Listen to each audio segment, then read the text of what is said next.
जय जय श्री राधे। आज मैं आपको कार्तिक महात्म का दूसरा अध्याय सुनाती हूँ।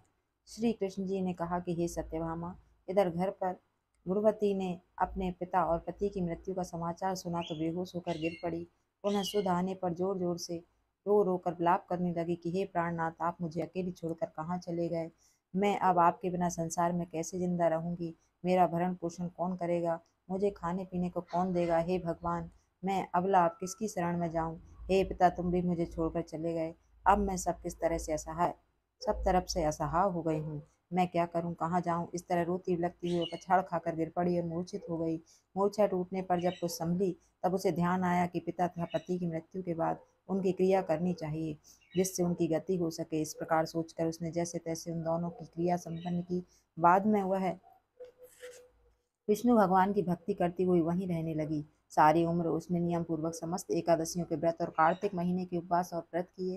कृष्ण जी बोले, हे प्राण प्यारी, कार्तिक महीने में जब तुला राशि पर सूर्य आता है तब जो सवेरे उठकर स्नान करे और व्रत तथा उपास न करे वह मुझको बहुत प्यारे हैं, क्योंकि इस तरह करने पर उन्हें मोक्ष की प्राप्ति होती है। उनकी जो भी कामना होती है सब पूरी होती है। धन चाहने वालों को धन, पुत्र चाहने वालों को पुत्र, मोक्ष चाहने वालों को मोक्ष, इस तरह सब मनोरथ उनके पूर्ण होते हैं। वे समस्त पापों से भी छूट जाते हैं। जो इन दिनों रात्रि जागरण, दीपदान करते हैं और तुलसी के पौधों को जल से सींचते हैं, विष्णु के मंदिर में झाड़ू लगाते हैं और साथियां बनाते हैं तथा विष्णु भगवान की पूजा करते हैं, वे सब दुखों से छूटकर सुखों को प्राप्त होते हैं और अंत में मुक्ति को प्राप्त करते हैं।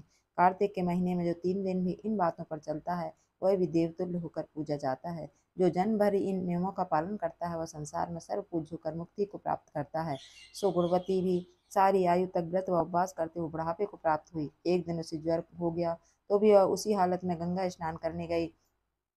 दुर्बल होने से वह ठंडे पानी में डुबकी लगाकर ज्यों ही बाहर निकली तो सर्दी से कांपती हुई गिर पड़ी। उठकर उसने देखा कि एक दिव्य विमान, उसमें विष्णु भगवान के दूत हाथों में शंख चक्र गदा पद्म लिए हैं तथा जिसमें सुंदर अप्सराएं भी आ रहा है। विमान के उतरते ही उसमें द्रौपदी को बैठाकर विष्णु भगवान के दूत उसकी पूजा करते हुए अप्सराएं उसके ऊपर अपने चवर डुलाते हुए बैकुंठ लोक में ले आए। उस समय वह सूर्य के समान प्रभा वाली एवं महान तेज वाली दिव्य स्त्री प्रतीत हो रही थी। ब्रह्मा आदि देवताओं की प्रार्थना पर जब मैंने पृथ्वी पर अवतार लिया तब बैकुंठ लोक के सब देवगण भी मेरे साथ पृथ्वी पर आए।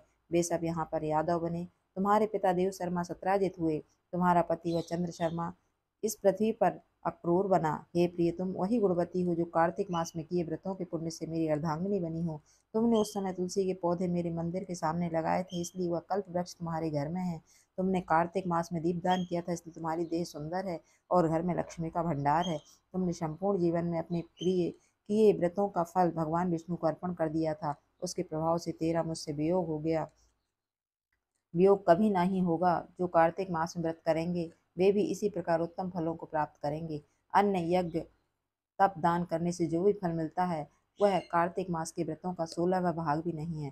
सत्यभामा अपने पूर्व जन्म का हाल जानकर बहुत प्रसन्न हुई। बोलिए जय जय श्री राधे।